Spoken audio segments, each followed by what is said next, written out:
కాబట్టి ఈ అష్టాదశ శక్తి పీఠాలకి మూలాధారమైనటువంటి ఇతిహాసం ఏమిటయ్యా అంటే, పూర్వం ఒకానొక సందర్భంలో బ్రహ్మగారి చేత సృష్టి చేయబడినటువంటి ప్రజాపతులలో ప్రముఖుడైనటువంటి వాడు దక్ష ప్రజాపతి. ఆ దక్ష ప్రజాపతికి జగన్మాత అనుగ్రహం చేత ఆయన గతంలో చేసినటువంటి తపస్సుకి ఫలితంగా సతీదేవి ఆయనకి కుమార్తెగా జన్మించింది. ఈ సతీదేవి జన్మించేసరికి ఆయన కూడా చాలా అల్లారు ముద్దుగా పెంచారు. చక్కగా ప్రేమగా ఆవిడ్ని చూశారు. సతీదేవి కూడా ఎంతో తన తండ్రి అనేటటువంటి ఆయనకి భాగ్యాన్ని కూడా కలిగించిందన్నమాట. నా తండ్రి అనేటువంటి భావన కూడా ఆవిడ ఏర్పరచుకుందనమాట. అంటే యథార్థానికి ఆవిడ తల్లిదండ్రులు ఎవరండి? ఆవిడ తల్లిదండ్రులు ఎవరు ఉండరు. కానీ కోరుకుంటే మాత్రం ఆవిడకు ప్రతి ఇంట కూడా కుమార్తెగా రాగలదు. మన ప్రతి ఇంట కూడా కలియుగంలో ఒక లక్షణం ఏంటంటే గృహలక్ష్మి గృహే గృహే.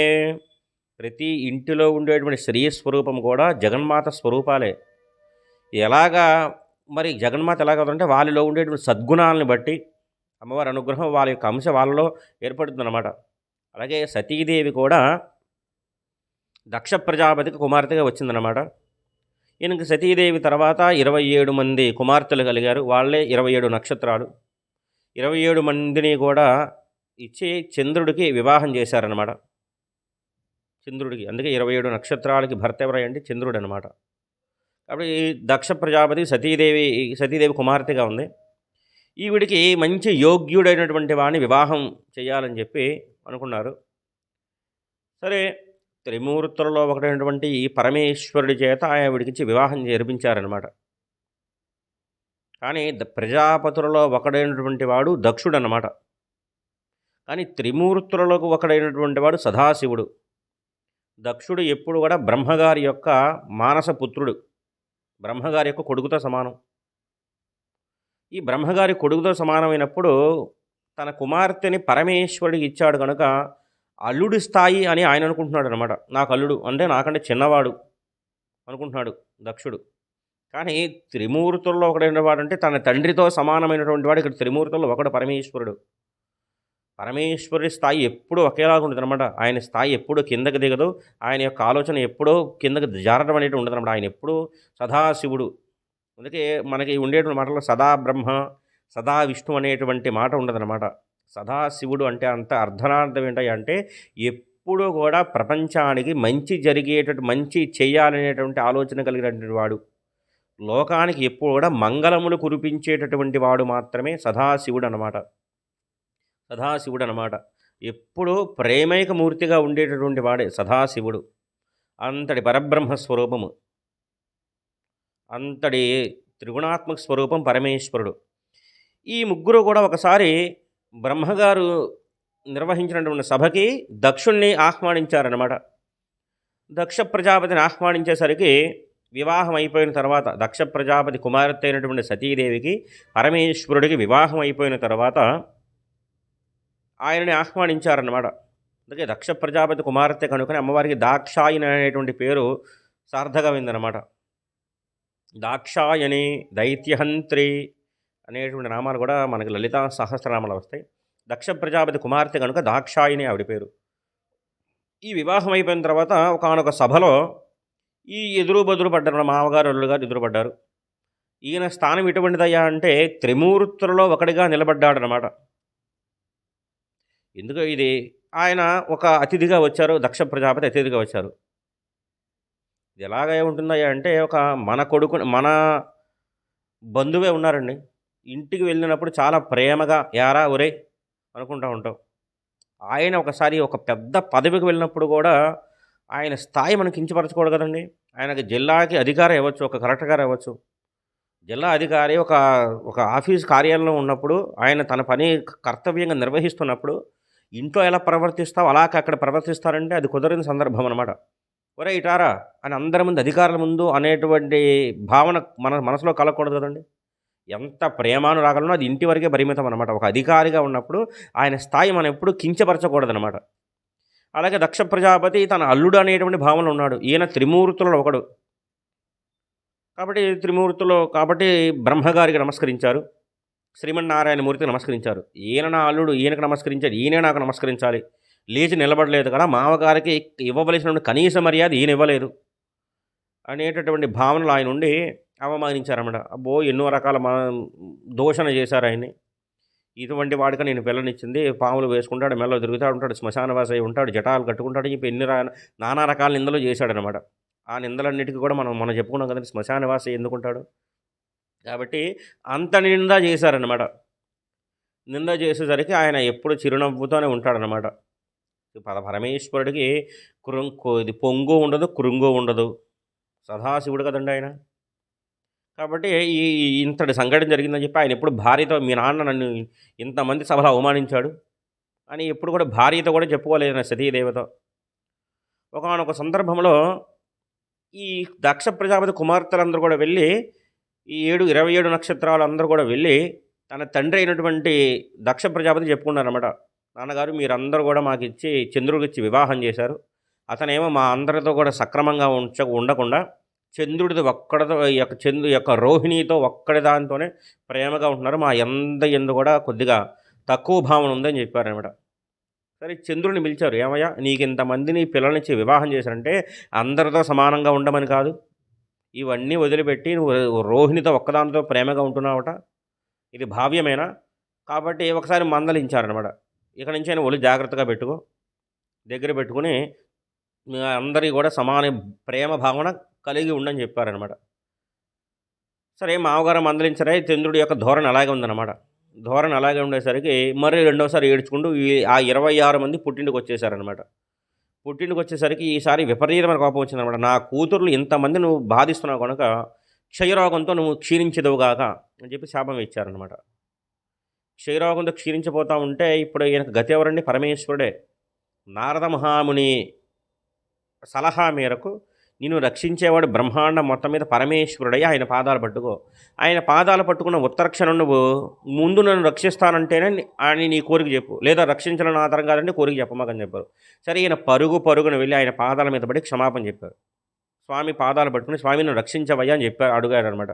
ఎందుకయ్యా చంద్ర, ఇప్పుడు నీకు ఆపద వచ్చిందేమంటే, నన్ను ఆపద నుంచి రక్షిస్తానంటేనే నా కోరిక ఏమిటో మీకు చెప్తాను, నా ఆపద ఏంటో మీకు చెప్తానని చెప్పాడు అనమాట. సరే తప్పకుండా రక్షిస్తాను ఆయన, నీ కోరిక ఏమని చెప్పారు. అప్పుడు చెప్పాడు అనమాట, మీ మామగారైనటువంటి దక్ష ప్రజాపతి నన్ను శపించారయ్యా, క్షయరోగం వచ్చి క్షీణించబొమ్మన్నట్టు, నేను దగ్గి జీవితాంతం దగ్గుతాను, కొంతకాలం నశించిపోతాను. క్షయరోగం వచ్చిన వాడు దగ్గి ఇంకా శరీర అవయవాలను కూడా నశించిపోతాయి తనకి. కాబట్టి నశించిపోతాయి కనుక నాకు ఇటువంటి పరిస్థితి ఏర్పడింది. మీరు నన్ను రక్షిస్తారని మాట ఇచ్చారే, మీరు రక్షించి తీరాలన్నమాట. సరే ఇచ్చిన మాట ప్రకారం ఎంత పని చేసావయ్యా, అసలుకే నాకు ఆ రోజున జరిగినటువంటి ఈ విషయంలో నా మీద కించిత్ కోపంగా ఉన్నారు మా మామగారు, నిన్ను రక్షించాలని తెలిస్తే ఇంకా ఎంత కోపగించుకుంటారో. సరే భోలాశంకరుని కనుక నీకు ఇచ్చిన మాట ప్రకారం నేను రక్షిస్తానన్నమాట. ఇక నుంచి మా మామగారు ఇచ్చినటువంటి శాపాన్ని నేను పూర్తిగా తీసేయకుండా నా అనుగ్రహం నీకు కూడా కలిగేటట్టు నెలలో 2 పక్షాలు ఉంటాయి. శుక్లపక్షము, కృష్ణపక్షం అనేటువంటి పక్షాల్లో శుక్లపక్షం అంతా నా అనుగ్రహం చేత నువ్వు విజృంభిస్తావు, ప్రకాశిస్తావు అన్నమాట. కృష్ణపక్షం అంతా మా మామగారి శాపం కూడా ఫలించాలి కాబట్టి కృష్ణపక్షం అంతా కూడా తగ్గిపోతావు, అమావాస్య రోజు పూర్తిగా కనపడకుండా వెళ్ళిపోతావు అన్నమాట. సరే మా మామగారిని అవమానించినట్టు కాదు, నా అనుగ్రహం ఇది నీకు లేకుండా ఉన్నట్టు కాదనమాట. సంతోషమేనని చెప్పారనమాట. చాలా సంతోషం మహానుభావం అని చెప్పి ఇక నుంచి ఆయన తీసుకుని తల మీద పెట్టుకున్నాడు అనమాట. చంద్రశేఖరు నా యొక్క రక్షణలో ఉండగా నీకు ఎటువంటి ఆపద రాదయ్యా, నీకు ఎటువంటి ఆపద లేకుండా చంద్రశేఖరుడు అనేటువంటి పేరు అప్పుడు సార్థకం చేసుకున్నాడు అనమాట. అందుకే కదా చంద్రశేఖర చంద్రశేఖర చంద్రశేఖర పాహిమాం, చంద్రశేఖర చంద్రశేఖర చంద్రశేఖర రక్షమాం అనేటువంటి స్తోత్రం రచించుకున్న ఆయన పాడాడు మార్కండేయ మహర్షి. ఆయన పసిపిల్లవాడిగా ఉన్నప్పుడు యమధర్మరాజు వచ్చి ఆయన ప్రాణాలు పెగిలించిపోతూ ఉండగా చంద్రుని రక్షించినటువంటి వాడు చంద్రశేఖరుడు, తల మీద అమృతాన్ని పెట్టుకున్నటువంటి వాడు నా వెంబడ ఉండగా నువ్వెవడయ్యా, కింకరిష్యతి వై యమః, ఈ కింకరుడు యమధర్మరాజు నన్నేమి రక్షిస్తాడు, నన్నేమి ప్రాణాలు తీయగలడు అనేటువంటి ధైర్యవంతమైన భావన చేత ఆయన స్తోత్రం రచించారంట. చంద్రశేఖర చంద్రశేఖర చంద్రశేఖర పాహిమాం, చంద్రశేఖరాన్ని రక్షించవయ్యా, చంద్రశేఖర నన్ను కాపాడవని చెప్పి 8 శ్లోకాలు అనర్గంగా రచించలా ఆయన స్తోత్రమే రచించింది.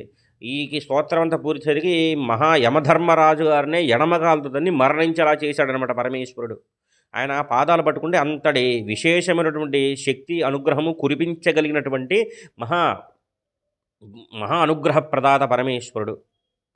ఈ విషయం ఆ చెవిన ఈ చెవిన పడి దక్ష ప్రజాపతి చెవిన పడిందనమాట. ఛీ, నా అల్లుడు నన్ను అందరి ముందు అవమానించాడు, ఇక నుంచి నన్ను అందరి ముందు అవమానించాడు గనక నేను పరమేశ్వరుడికి అవమానిస్తానని చెప్పి నిరీశ్వర యాగం నేను తలబెడుతున్నాను. అంటే ఈశ్వరుడికి హవిర్భాగం ఇవ్వకుండా నేను ఒక యజ్ఞం చేస్తానన్నమాట. త్రిమూర్తులలో ప్రధానమైనటువంటి వాడు పరమేశ్వరుడికే ఇటువంటి హవిర్భాగం ఇవ్వకుండా యాగం చేస్తాడట అని చెప్పి ముల్లోకాల మొత్తం కొద్దిగా ఆలోచనలోకి దిగినాయి అనమాట. పరమేశ్వరుడికి హవిర్భాగం ఇవ్వకుండా అంటే అది లోకకంటకమైనటువంటి హోమం అండి. ఆ యాగాన్ని మనం వెళ్ళకూడదని కొంతమంది, వెళ్తే తప్పే ఉందని దక్ష ప్రజాపతికి భయపడి కొంతమంది అందరూ యాగానికి వెళ్ళారనమాట. యాగానికి వెళ్తూ వెళ్తూ ఇంతమంది కొన్ని ఇంత ఏదైనా ఒక వీధిలో ఏదన్నా ఒక గొప్ప శుభకార్యం జరుగుతున్న వీధి వాళ్ళందరూ పిలిచారు. పిలిచేసరికి ఏమో నువ్వు రావట్లేదా, ఇంకా ఇక్కడే ఉన్నావేంటి, మీ నాన్నగారు ఇంట్లో ఫంక్షన్ చేస్తుంటే నువ్వు వెళ్లకుండా ఉంటావేంటి అంటారు కదా.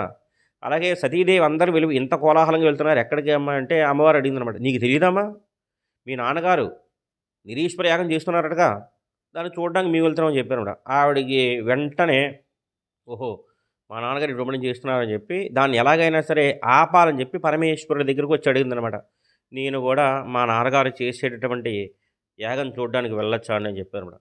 ఆయన వెళ్ళు అండో వడ్డు అంటారు, సరే వెళ్ళు అన్నారనమాట. వెళ్ళిరా అనేటువంటి మాట ఆయన అనలేదు నోటి వెంబట, వెళ్ళు అన్నారు. సరే వెళ్ళొస్తాను. ఆవిడ వెళ్ళవద్దంటే ఎన్నో రకాలుగా వాదించింది. అదంతా పోతన గారు భాగవతంలో మహా అత్యద్భుతంగా రచించారనమాట. కాబట్టి వెళ్ళన్నారు. ఆ యాగానికి వచ్చింది. దక్షుడిని చాలా నివారించిందనమాట. ఇది తప్పు నాన్న, నిరీశ్వర యాగం ఏమిటి, నిరీశ్వర యాగం అంటే ఆ యాగంలో అసలు చూడటమే కానీ అటువంటి మాట వినడం కూడా చాలా పాపము. పరమేశ్వరుడికి స్థానం లేకుండా పూజాకృతం అనేటువంటిది ఏదీ ఉండదు. పరమేశ్వరుడి హవిర్భాగం ఇవ్వకుండా ఎటువంటి శుభకార్యము ఉండదన్నమాట. సమస్త మంగళాలన్నీ కూడా ఆయన పాదాలు పట్టి ఉంటాయి. ఆయన పాదాలు పట్టి ఉంటే నాకు మంగళాలు వద్దు, అమంగళాలు కావాలని కోరుకుంటావేమిటి నాన్న నువ్వు, ఇది చాలా తప్పు అని చెప్పి నివారించిందనమాట. ససేమిరా అన్నాడు దక్ష ప్రజాపతి కూడా. ఇంత ఇంత అవమానం నా భర్తకు జరిగినటువంటి అవమానమే నాకు అవమానం కాదు, నాకు జరిగినటువంటి అవమానమే నా భర్తకు జరిగిన అవమానం అని చెప్పి ఆవిడ బొటనకేలి బొటనకాయలు నేల మీద రాపాడించి జ్వాల తెచ్చిందనమాట. అగ్నిజ్వాలలో ఆవిడ దహించుకుపోయిందనమాట. సతీదేవి దేహం వదిలిపెడుతూ ఆఖరిగా చెప్పినటువంటి మాట అనమాట, ఎవరైతే పరమేశ్వరుడి పాదసేవ వద్దనుకుంటాడో, పరమేశ్వరుడు అమంగళుడిగా భావిస్తాడో వాడికి శుభములు ఎలా కలుగుతాయి, శుభములు అనేటువంటివి కలగనే కలవు. సమస్త మంగళ స్వరూపుడు పరమేశ్వరుడే. మంగళములు కావాలంటే పరమేశ్వరుడి పాద పద్మములు తప్ప మరొకటి వాడికి దిక్కు లేదని చెప్పి ఆఖరిగా మరణ మార్గంలో ఉంటారు చూసారా, చనిపోయేటప్పుడు చెప్పినటువంటి ఆఖరి మాట అనమాట. అది మహత్సత్యం అన్నమాట. దేహాన్ని వదిలిపెట్టిందనమాట. అంటే ఆవిడికి మరణము పుట్టుగా ఉంటాయని కాదు, లోకానంతటికి కూడా బుద్ధి చెప్పడం కోసం ఇటువంటి పని చేసిందనమాట. లోకానంతటికి కూడా ఒక లోకమంతా కూడా తప్పు ద్రోవలో వెళ్తోంది, వీటన్నిటికీ ఒక దెబ్బ కొడితే తప్ప మార్గం కాదనమాట. ఇది ఎలా ఉంటుందంటే, పిల్లవాడే స్కూల్లో మార్కులు రాకుండా ఉన్నాయి, ప్రోగ్రెస్ కార్డు తీసుకొచ్చిందమ్మ, వాడు మొత్తం సున్నాలు వచ్చినాయి. సున్నాలు వచ్చేసరికి చూసారా మీ అబ్బాయి ఏమని చేస్తారు, అప్పటి వరకు నా కొడుకే నా బంగారు నా వరాలు కొన్నానని చెప్పి మార్కులు తక్కువ వచ్చేసరికి ఇదిగో మీ అబ్బాయి స్కూల్లో ఏం చేశాడో తెలుసా, ఇటువంటి పని చేశాడనమాట. అప్పటి వరకు నా కొడుకు ఈ మార్కులు చీటి చూపించేటప్పుడు మీ అబ్బాయి అనేటువంటి మాట వస్తున్నాడు అమ్మ చేత. అమ్మ నోటమ్మడి ఈ మాట వచ్చేటప్పుడు అనమాట.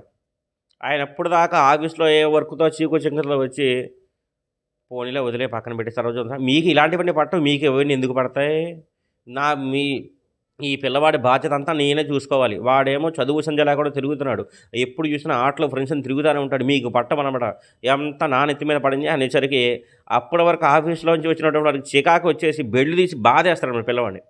బాధేస్తూ ఉండేసరికి అయ్యో వాడిని 4 దెబ్బలు పడించేదాకా ఉండే, అయ్యో నేను ఏదో మందలించమన్నా కానీ వీపు బద్దలైపోయి అలా బాధేయటమే అని శిక్ష వేయించేది అమ్మే, ఆపేది అమ్మేనమాట. అలాగే లోకమంతా తప్పుదారులు వెళ్తూ ఉండేసరికి లోకానంతటికి కూడా ఒక దెబ్బ పడితే కానీ వీళ్ళు మార్గంలోకి రారని చెప్పి అమ్మవారు తన దేహాన్ని వదిలిపెట్టిన ఒక నాటకీయ సంఘటన ఆవిడ ఏర్పరచుకున్నారు. ఇదంతా పరమేశ్వరుడికి తెలుసు, పార్వతీదేవి యొక్క సతీదేవికి తెలుసు అన్నమాట. సరే పరమేశ్వరుడికి తెలిసిందనమాట. తెలిసేసరికి ఆయనకు అర్థమైందనమాట, ఓహో సతీదేవి ఈ యొక్క దక్షయజ్ఞ వాటికలో తన దేహాన్ని వదిలిపెట్టింది అనేసరికి ఎక్కడ లేని ఆగ్రహజ్వాలలతో పరమేశ్వరుడు కళ్ళు తెరిచారన్నమాట. తన జటని బీగ తల వెంట్రుకలతో ఒక జటని పీకి నేలకి కొట్టేసరికి అందులోంచి మహాహాహాకారాలు విజృంభిస్తూ పెద్ద పెద్ద అరుపులు అరుస్తూ ప్రళయమే వస్తోందా సంభవిస్తోందా అనేటువంటి విధంగా వీరభద్రస్వామి ఉదయించాడనమాట. భయంకరమైనటువంటి స్వరూపం మా ఆహాకారాలు చేస్తున్నాడనమాట. స్వామి అనుజ్ఞ ఏమిమ్మంటారంటే సమస్తమైనటువంటి భూత ప్రేత గణమనేది కూడా తీసుకువెళ్ళి దక్షయజ్ఞాన్ని నిర్మూలనం గావించి చెప్పారనమాట.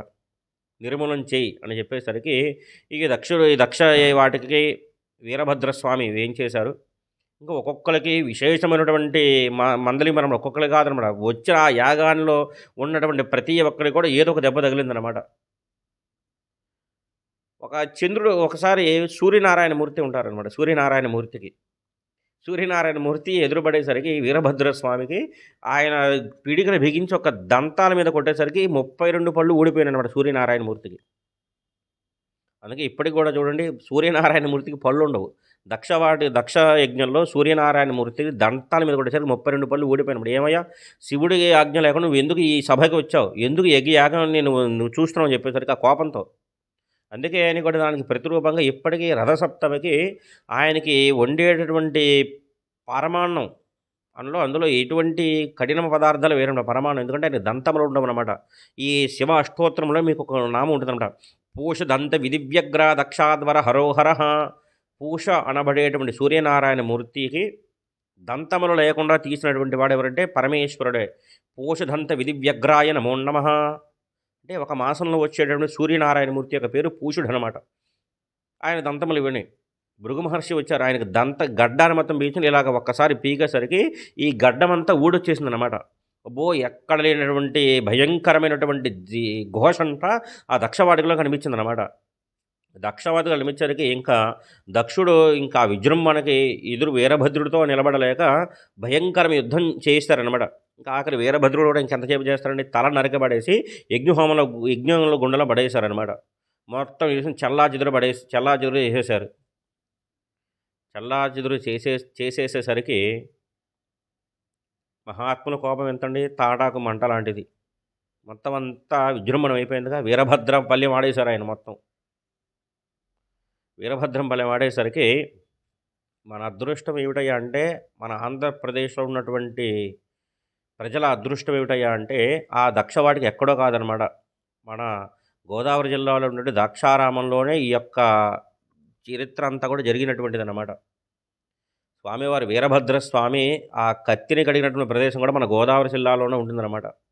తెలుగు ప్రజలు చేసుకున్నటువంటి అదృష్టం అనమాట. అందుకే ఇప్పటికీ కూడా ఆ గోదావరి జిల్లా ఉన్నటువంటి సంప్రదాయం ఏమిటయ్యా అంటే శుభకార్యం లేదని తలబెట్టినప్పుడు వీరభద్రపల్లెం అని చెప్పి ఆడతారనమాట. వీరభద్రపల్లెము, రౌంజానాదము ఇటువంటివన్నీ కూడా మరుగున పడిపోయిన కళలు అనమాట. ఆ కళలన్నీ కూడా భారతీయులుగా మన యొక్క కర్తవ్యం ఏమిటంటే మరుగున పడేటటువంటి కళలని మళ్ళీ జీవం పోసుకున్నట్టుగా మన యొక్క జీవం పోసుకునేటట్టు అందరి యొక్క బాధ్యత అనమాట. ఆ కళని మనమే ఉత్సాహపరచాలన్నమాట. కాబట్టి వీరభద్రపల్లెం కానీ ఈ రౌంజానాదం కానీ కూడా మన తెలుగు జాతి వారికి ఉన్నటువంటి ఈ హక్కు అనమాట. అంతటి విశేషమైనటువంటి జ్ఞానాన్ని ప్రసాదించేటటువంటి కళలు అనమాట. ఆ కళలన్నీ కూడా అంతా బాగానే ఉంది. వీరభద్రుడు తాండవం చేసి పడేశాడు ఆ దక్షయవాటికలో. అంతా దక్షవాటిక మొత్తం నశించిపోయిన తర్వాత ఆయన చక్కగా దక్షిణామూర్తిగా నిలబడ్డాడు అనమాట. దక్షిణామూర్తిగా కూర్చుని నలుగురు సనక సనంద్రాందరికి జ్ఞానబోధం చేస్తున్నారన్నమాట. సరే అక్కడికి ఇప్పుడు అసలే భార్య పోయి బాధలో ఉన్నారు ఆయన దగ్గరికి ఎవరు వెళ్తారండి? ఎవరు? అందరి దేవతామూర్తుల యొక్క సహకారంతో మహానుభావ అందరూ వచ్చి ఆయన పాదపద్మాలు బట్టి నమస్కరిస్తూ, మహానుభావ జరిగిందేదో జరిగింది, ఇక్కడి నుంచైనా మీరు వచ్చి యజ్ఞం కానీ హోమం కానీ మధ్యలో ఆగిపోవడం లోక శ్రేయస్కరము కాదు.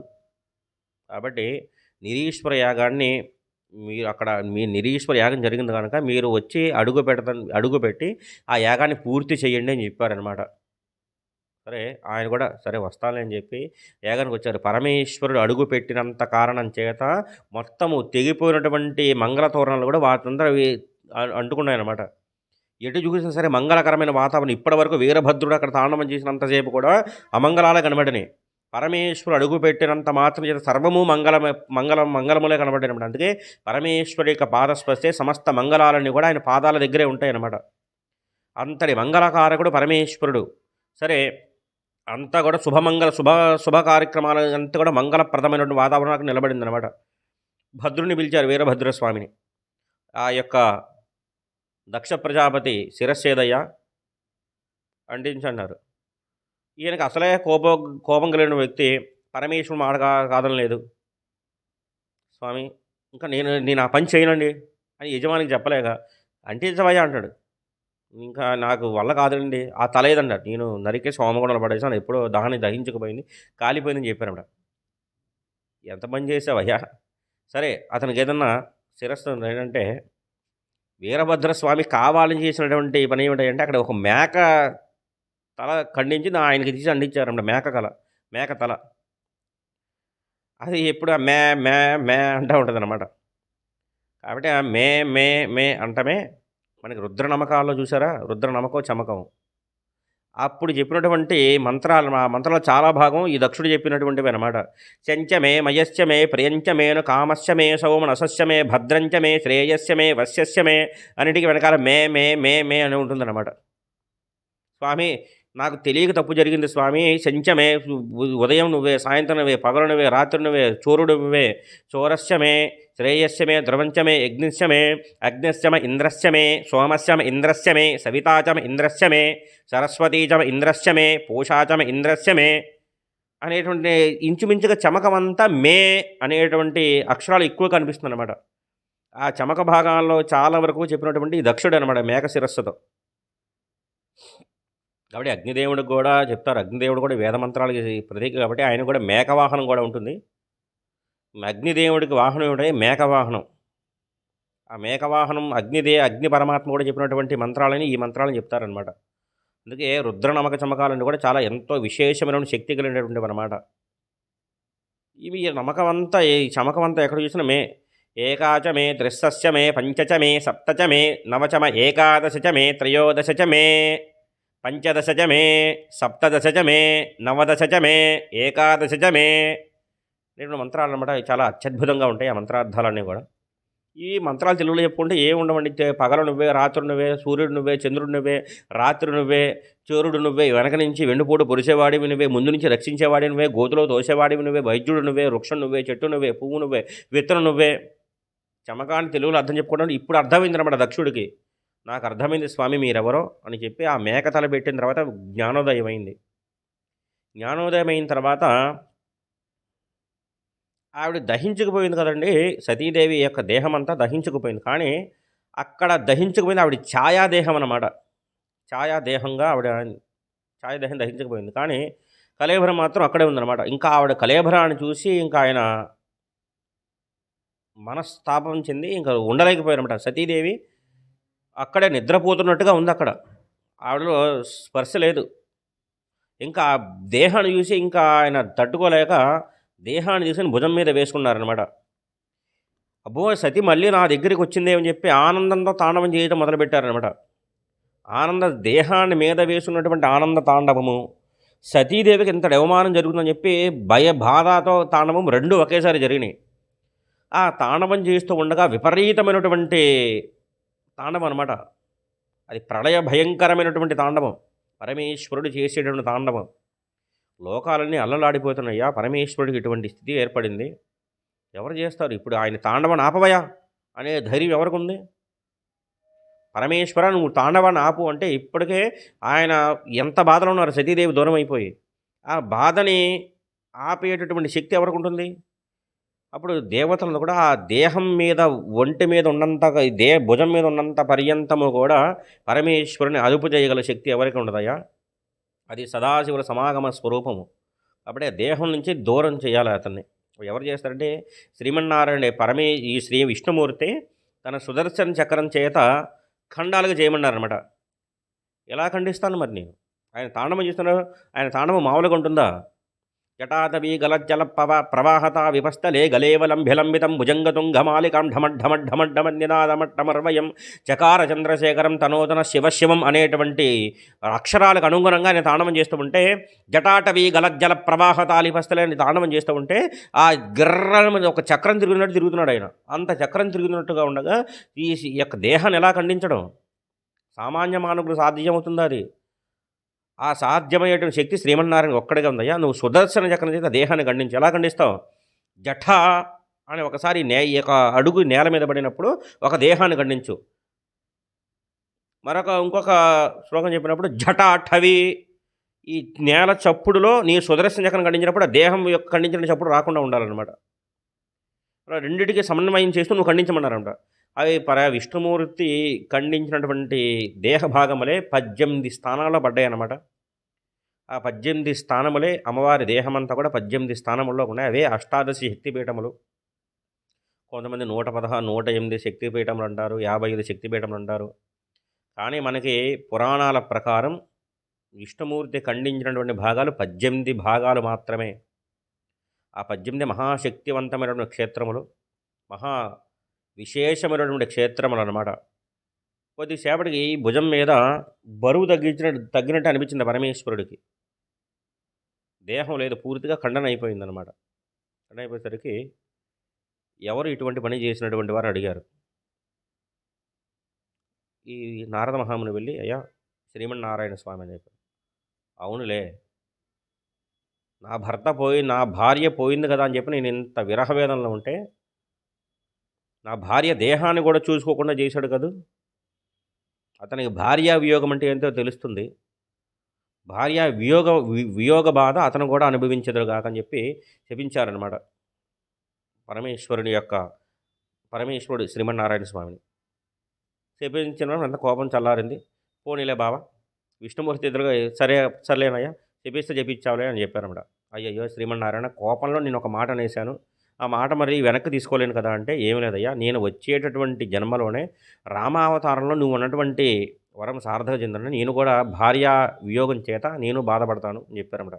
నిన్ను ఇంతటి మాట అన్నాను కదయ్యా, అనుకోకుండా నా కోపంలో అనరాని మాట అనేసాను నేను. కాబట్టి నేనన్న మాటకి నీ గదిని సేవ చేసుకోవడం కోసం నువ్వు రామావతారంగా జన్మించినప్పుడు నేనే ఆంజనేయ స్వామికి అవతారం ధరించి నీకు సేవ చేసుకునే భాగ్యం నాకు కల్పించవయ్యా. అనరాని మాట అన్నాగా నిన్ను, కాబట్టి హనుమగా నేను వచ్చి నీ సేవ చేసుకుంటానన్నాడు. ఇప్పుడు ఎవరు ఎక్కువ ఎవరు తక్కువ అండి? శివాయ విష్ణురూపాయ శివరూపాయ విష్ణవే శివస్య హృదయం విష్ణు విష్ణుస్య హృదయం శివ యదా శివమయోర్విష్ణురేవం విష్ణుమయ శివ. శివుడే పరమేశ్వరుడే శ్రీమన్నారాయణ మూర్తి అన్నమాట. ఇప్పుడు ఇద్దరి మధ్యన అభేద స్థితి అన్నమాట. కాబట్టి ఆ ఖండాలు పడినటువంటి ప్రదేశమే అష్టాదశ శక్తిపీఠాలుగా ఉన్నాయి. కాబట్టి దేహమంతా ఒకటైనప్పుడు మరి కళ్ళు ఒక చోట, ఈ యొక్క నాభి ఒక చోట, యోని ఒక చోట, స్తనములు ఒక చోట మరి పడినాయి కదండి. మరి దేహ ఖండములు చేసినట్టు కాదా, ఒక దేహాన్ని ముక్కలుగా చేసినట్టు కాదంటే అంతా ఒక దేహమే. కానీ ఏ అవయవానికి కనిపించే శక్తి ఏది ఉంది కదండి, ఆ అవయవానికి మనం ఏ అవయవంతో ఏ పని అయితే చేస్తామో ఒక అవయవానికి ఉన్నటువంటి శక్తి మరొక అవయవానికి ఉండదు. దేహమంతా నాదే. చేతితో చూడం కదండి, చేతులతో చూడము, అలాగే కాళ్ళతో వాసన తీల్చుకోలేము, అలాగే నాభితో తినలేము. కాబట్టి ఏ అవయవానికి ఉండే శక్తి ఏదైనా అనమాట. కరెంటు ఇల్లంతా ప్రసరిస్తూనే ఉంటుందన్నమాట. కానీ అది వ్యక్తం కావాలంటే ఒకచోట ట్యూబ్లైట్ గానో, ఒకచోట ఫ్యాను గానో, అలా ఒకచోట ఫ్రిడ్జ్ గానో అలా వ్యక్తం అవుతుందన్నమాట. కరెంట్ అంతా ఇంటికి చేసి ఇల్లంతా పర్యంత ఆ వైరింగ్ ఎంత బాగుందో అంతా ఉంటుందన్నమాట. కానీ అది వ్యక్తం కావాలంటే కొన్ని స్థానాల్లో కొన్ని ప్రదేశాలు అది వ్యక్తం అవుతుందన్నమాట. అలాగే దక్ష ప్రజాపతి నిరీశ్వర యాగం తలపెట్టిన తర్వాత అందరినీ ఆహ్వానించారన్నమాట. అందులో మొట్టమొదటి ఆహ్వానించవలసినటువంటి స్వరూపం ఎవరిదే అంటే పరమేశ్వరుడిదే. ఎందుకంటే ఒక పెద్ద స్థాయిలో ఒక అధికారి ఉన్నారండి. అధికారానికి ఆహ్వాన పత్రికను పంపకుండా ఆయన కింద స్థాయిలో ఉండేటువంటి అధికారికి పంపించారనుకోండి, అయ్యయ్యో ఇది అంత కదండి, ఇది ఎలాగ జరుగుతుందండి, ముందు మా అయ్యగారు రాకుండా నేను ఎలా వస్తానండి, అయ్యగారిని అవమానించేటువంటి యజ్ఞం నేను ఎలా కుదురుతుంది, ప్రోటోకాల్ అనేవి ఒకటి ఉండాలి కదా. కాబట్టి అది పాటించకుండా కొన్ని సందర్భాల్లో ఇటువంటి పని చేస్తే అని కింద స్థాయిలో ఉండే వాళ్ళ అధికారులందరూ వెళ్ళారు. కానీ పై స్థాయిలో ఉండే అధికారికే అవమానం జరిగిందనమాట ఇక్కడ. అలాగే సతీదేవి కూడా నేను ఇంతమంది పిలుస్తున్నారు కదా! కాబట్టి మా నాన్నగారు పిలవకపోయినా సరే ఇంతమందిని పిలిచాడు. నన్ను ఒక్కదాన్ని పిలవకపోతే ఏమవుతుంది స్వామి? చెప్పారండి. పరమేశ్వరుడు అప్పుడు చెప్పాడు, "వద్దు పార్వతి. పిలవని పేరడానికి వెళ్తే కొన్ని కొన్ని సార్లు అవమానపడేటటువంటి స్థితి ఏర్పడుతుంది. కాబట్టి మనం వెళ్ళొద్దు" అని చెప్పారనమాట. అప్పుడు ఆవిడ కొన్ని కొన్ని సందర్భాలు చెప్పిందనమాట. పిలవకపోయినా సరే కొన్ని కొన్ని సందర్భాల్లో కొంతమంది ఇంటికి వెళ్ళొచ్చు. అది మొట్టమొదటిది పుట్టింటికని ఆవిడ సిద్ధాంతం చేసిందనమాట. తర్వాత గురువుగారి ఇంట్లో ఏదైనా ఫంక్షన్ శుభకార్యం చేసినా అక్కడికి వెళ్ళొచ్చని చెప్పిందనమాట. ఎన్నో వాదనలు చేసిందావిడే. కానీ పరమేశ్వరుడు మాత్రం ఒకేసారి చెప్పిండ, "నీకు ఆహ్వానం లేని చోట, నీకు అవమానం జరుగుతుంది అనేటి అనుమానం ఉన్న చోట పిలవని పేరంటానికి మాత్రం ఎట్టి పరిస్థితుల్లో వెళ్ళవద్దు. వెళితే అది నీకెప్పుడు అవమానహేతువే తప్ప నీకు నీ యొక్క శ్రేయస్సుని, యశస్సుని అది ఉద్ధరింపజేయబడదు" అనేటటువంటి మాట కూడా పరమేశ్వరుడు చెప్పాడంటే, అందుకే కూడా మనకు ఆహ్వానం లేని చోట, మనకి ఎంతటి విలువున్నా సరే అటువంటి ప్రదేశాలకి వెళ్ళవద్దు అనేటువంటి సంకేతాన్ని కూడా పరమేశ్వరుడే మనకి ఈ యొక్క ఘట్టంలో చెప్పినటువంటి సందర్భం అన్నమాట ఈ యొక్క ఘట్టం. అలాగే అమ్మవారి స్థానములన్నీ కూడా ఈ దేహం ఖండాలు పడినా సరే అక్కడ ప్రసరించేటటువంటి శక్తి వేరు, అక్కడ అనుగ్రహించేటటువంటి శక్తి వేరన్నమాట. అంతటి మహాద్భుతమైనటువంటి క్షేత్రాలన్నమాట. అలాగే ఈ సర్వమంగళ దేవత గయాక్షేత్రంలో ఉన్నటువంటి సర్వమంగళ దేవత ఉన్నటువంటి క్షేత్రములో స్తనభాగాలు పడినాయి. ఆ స్తనభాగాలు పడినటువంటి క్షేత్రమే గయాక్షేత్రం అనమాట. అంతటి మహాద్భుతమైనటువంటి క్షేత్రం అనమాట. ఆ జగన్మాత స్తనభాల ధన్మజ్జ పట్టబంధ వలిత్రయాయ నమో నమః అనేటువంటి నామంతో ఇంతటి ఉపాఖ్యానాన్ని మన చేత చెప్పించుకుందనమాట. రేపటి రోజున అమ్మవారు మన చేత చెప్పించుకున్నటువంటి నామాన్ని అమ్మవారు ఎంతవరకు చెప్పమందో అంతవంటి నామాలు మనం చెప్పుకుంటూ ఈ రోజుతో సెలవు తీసుకుందాం. శ్రీ గురుభ్యో నమః. శ్రీమాత్రే నమః.